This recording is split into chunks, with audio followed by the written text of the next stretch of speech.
Bonjour tout le monde. Merci, professeur Abdelkader, de m'avoir invité à ce 12e colloque international sur la nutrition. Le diabète et la nutrition, c'est un immense plaisir que je partage avec vous notre expérience en matière de fiscalité sur le sucre au Maroc. Et ceci est dû bien sûr parce que le Maroc est parmi les pays les plus consommateurs de sucre. On consomme presque 1,2 million tonnes par an, soit 35 kilos par personne, et soit 95,25 grammes par personne et par jour. Ceci va nous rendre, nous classer parmi les 6 premiers pays qui consomment le plus de sucre. Et ceci est largement supérieur à la moyenne autorisée par l'OMS qui est de 50 grammes par jour et par personne. Et donc, la conséquence, c'est l'obésité. L'obésité qui constitue un problème de la santé publique. Il y a plusieurs rapports qui concordent, en l'occurrence celui de l'ACP et l'enquête nationale menée par le ministère de la Santé, et qui disent que le tiers de la population, ou presque 53%, qui sont obèses ou en pré-obésité, et un enfant sur 10 qui est obèse au Maroc. Et bien sûr, cette obésité, il intéresse plus les femmes que les hommes. Et ceci a des conséquences en matière de morbidité et de mortalité qui est liée aux maladies non transmissibles. Cette mortalité elle est de 80% au Maroc, alors que la moyenne mondiale est de 70% dans le monde. Et donc, ça, c'est une surmortalité qui est liée à ce phénomène ou cette maladie de l'obésité. Le coût de l'obésité au Maroc, il a été estimé à 24 milliards de dirhams, soit 3% du PIB, et les maladies non transmissibles consomment la moitié des recettes de l'assurance maladie. Et par conséquent, il fallait agir par une stratégie globale qui intègre une alimentation saine, le sport et la lutte contre la sédentarité, le contrôle des produits nocifs, mais surtout par la taxation des produits qui s'est avérée très efficace pour réduire les maladies non transmissibles et la mortalité précoce. Au Maroc, la loi de finances 2019, on a pu instaurer cette taxe contre le sucre, en particulier pour les boissons sucrées, mais en 2023, il y avait une nouveauté, et c'est celle de l'extension de cette taxe à d'autres produits tels que le chocolat, les biscuits et autres. Et l'objectif est de réduire ce taux de sucre de 30%. Alors, la taxe, il s'intègre dans une stratégie qui vise à réduire l'obésité et ses complications qui sont liées aux maladies non transmissibles. Et cette stratégie, il y a pour les objectifs du développement durable, il y a 3 cibles parmi 9 qui intéressent la santé, mais surtout pour la cible 4 qui vise à réduire d'un tiers la mortalité prématurée qui est liée aux maladies non transmissibles. Il y a d'autres cibles qui vise à diminuer la consommation des stupéfiants, de l'alcool et également du tabac. Il s'intègre également dans le programme national de nutrition. Et bien sûr, donc, ce programme, parmi ses recommandations, c'est de réduire la surconsommation de sucre, de sel et des acides gras, mais surtout dans la stratégie nationale contre les maladies non transmissibles, qui a 9 objectifs, dont le dernier est de réduire de 25% la mortalité qui est liée aux maladies non transmissibles. Et on retrouve la mesure 57 qui dit il y a un plaidoyer pour l'augmentation des taxes sur les prix du tabac, de l'alcool et des boissons sucrés, et surtout les produits nocifs pour la santé.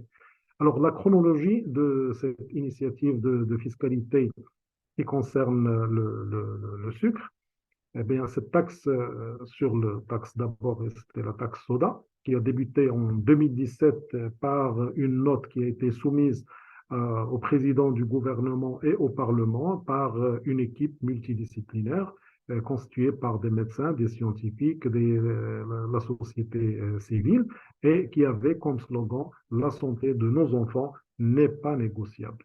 Et bien sûr, il expliquait l'intérêt de la fiscalité sur les boissons sucrées comme moyen de prévention primaire.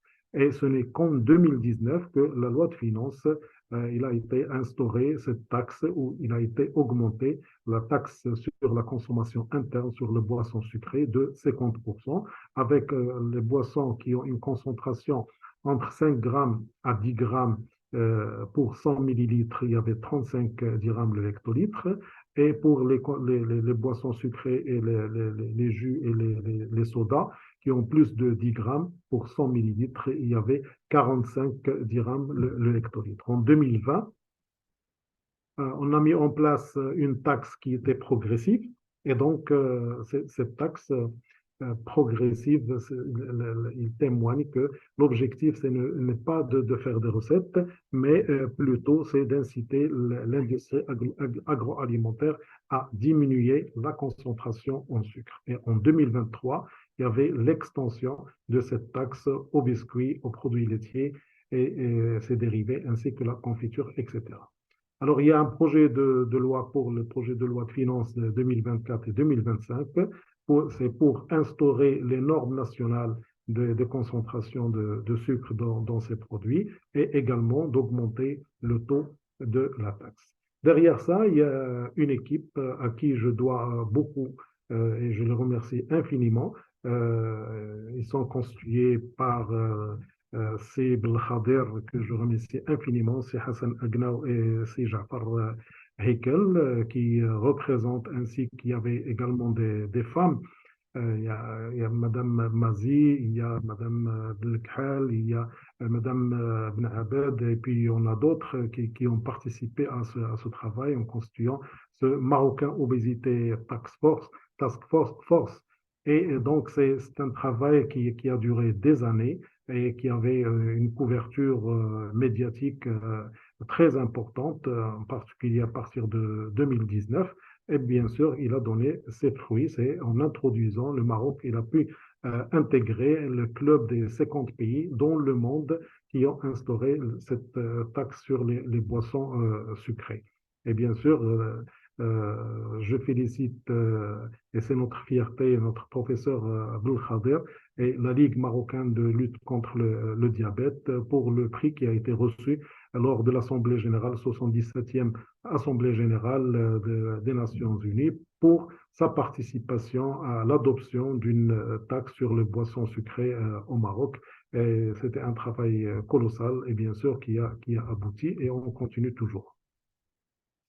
Bien sûr, il y avait plusieurs réunions, dont la dernière, c'était en mars 2022, qui a rassemblé les deux ministres du budget et le ministère du commerce et de l'industrie, ainsi que les deux commissions des finances au sein du Parlement de la première et la deuxième chambre, de l'industrie agroalimentaire, bien sûr, la Ligue marocaine de lutte contre le diabète et les parlementaires qui ont assisté à cette réunion. Et c'était une réunion où tout a été exposé. Bien sûr, l'industrie agroalimentaire, ils ont défendu que cette taxe n'a pas beaucoup d'intérêt et que ça va nuire à la prospérité de l'industrie agroalimentaire au Maroc, mais en fin de compte, tout le monde s'est mis d'accord qu'il faut qu'il y ait une généralisation. Il ne faut pas uniquement la taxe sur les boissons sucrées, mais il faut qu'il soit généralisé à tous les produits qui contiennent du sucre et qui sont commercialisés au Maroc. Quoi de neuf pour la loi de finances 2023? D'abord, l'Institut marocain de la normalisation, IMANOR, il est en train d'établir des normes pour la concentration des produits agroalimentaires concernant le contenant, il y a une concentration en sucre. Et puis, plusieurs réunions ont été tenues pour préparer la loi de finances 2023. Et finalement, cette loi, il a été adoptée avec une extension de la TIC pour les biscuits, le chocolat, le lait, la confiture. C'était le 8-12-2022.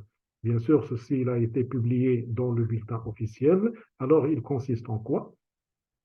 Il consiste pour les biscuits, à, pour les concentrations qui sont supérieures à 50 grammes pour 100 grammes de produit, c'est-à-dire c'est comme si on a pour les biscuits une pâte qui a 100 grammes. Alors si cette pâte de 100 grammes contient plus de 50 grammes, eh ben, la taxe est de 70 dirhams les 100 kilos de ce produit.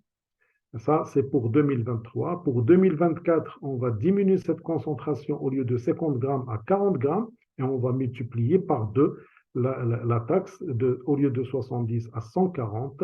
Et puis, en 2025, on va multiplier cette taxe par 3 et la concentration, on va la diminuer à 30 grammes. C'est-à-dire, au total, on va passer de 50 grammes pour la concentration à 30 grammes et on va multiplier par 3 la taxe de 70 à 210.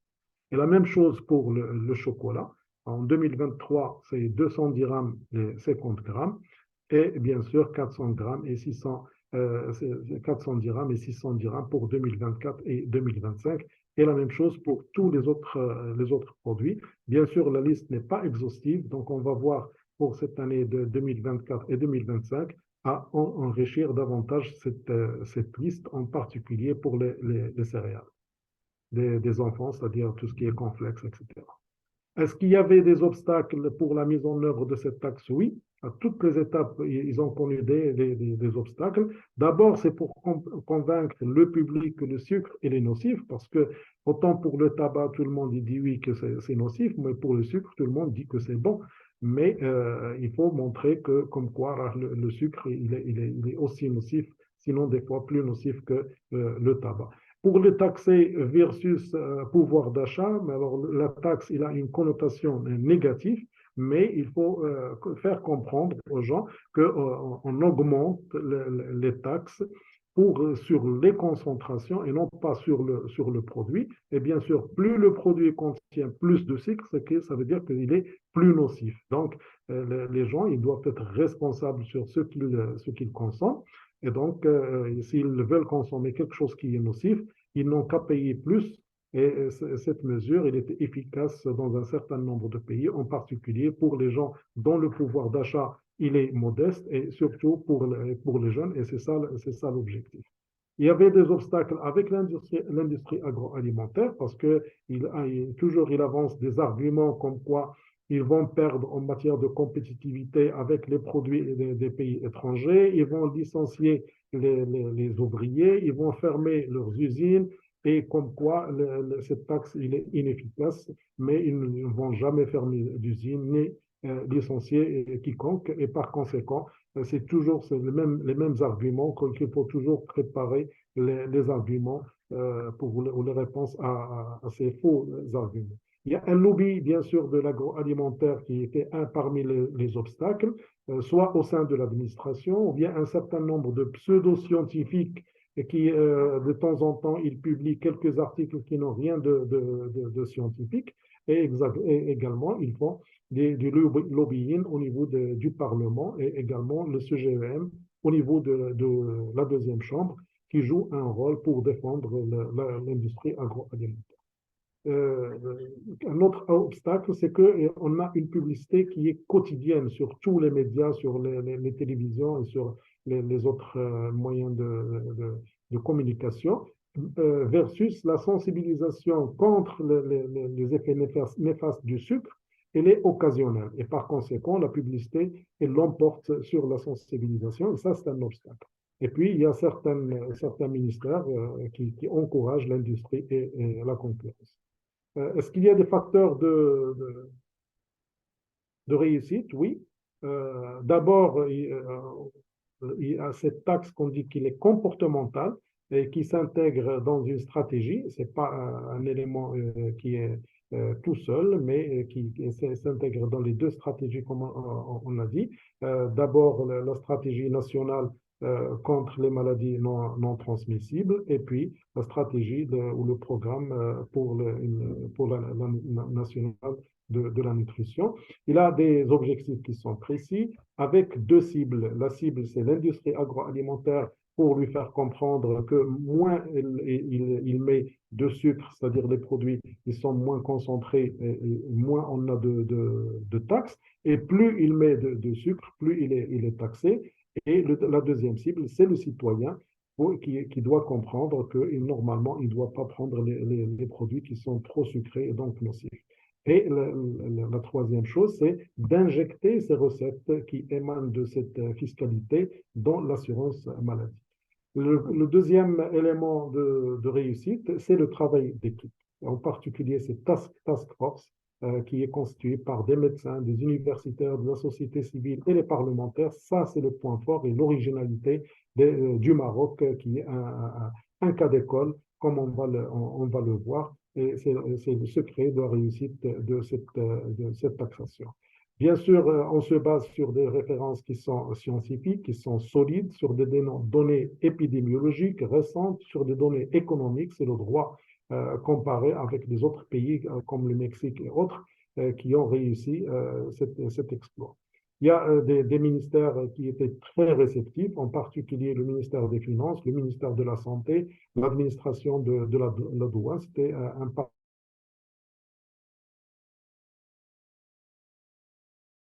et bon, il y avait un débat, est-ce que le sucre il est bon, il n'est pas bon, est-ce que la taxe il est justifiée, non justifiée. Tout ça, c'est quelque chose qui est bénéfique pour rendre cette affaire comme une affaire d'opinion publique. Et puis, il y a un travail continu dans le temps, d'une manière régulière et continue avec toutes les parties impliquées.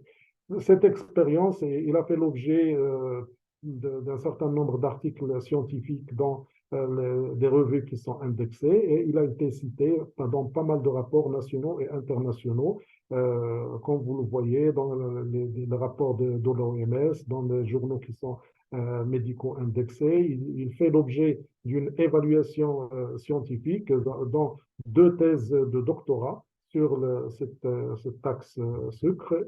Et puis, il y a le rapport de l'OCDE de 2020 qui dit que le Maroc il consomme beaucoup de sucre et qu'il y avait cette taxation en 2020 et c'est pour inciter les producteurs à réduire leur concentration en sucre et surtout pour l'objectif est davantage de modifier le comportement des consommateurs. Et puis le dernier, c'est la publication du bulletin du Parlement mondial contre le diabète il y a un mois et qui a fait la couverture de la réunion, le meeting qui a eu lieu à Dubaï, février dernier. Et le Maroc, il était invité par les Émirats arabes unis et par la réunion du bureau régional de l'OMS. Et bien sûr, où d'autres pays du Golfe, ils ont également participé. Et le Maroc, il a exposé son expérience pour la taxe sur le sucre et il a été félicité pour cet exploit et les résultats qui sont obtenus. Alors, en conclusion, il faut dire que c'est une taxe qui est comportementale sur le sucre. Il est réalisé dans le cas d'un programme, de programmes nationaux, Programme national de nutrition et la stratégie nationale multidisciplinaire contre les maladies non transmissibles. La création de la task force marocaine, il a joué un rôle majeur pour l'adoption de cette taxe sucre. Et puis, le niveau de preuve scientifique qui était très fort et qui était propre au Maroc, parce que l'industrie agroalimentaire, il nous reprochait, il disait, vous faites du copier-coller de la France, de l'Angleterre.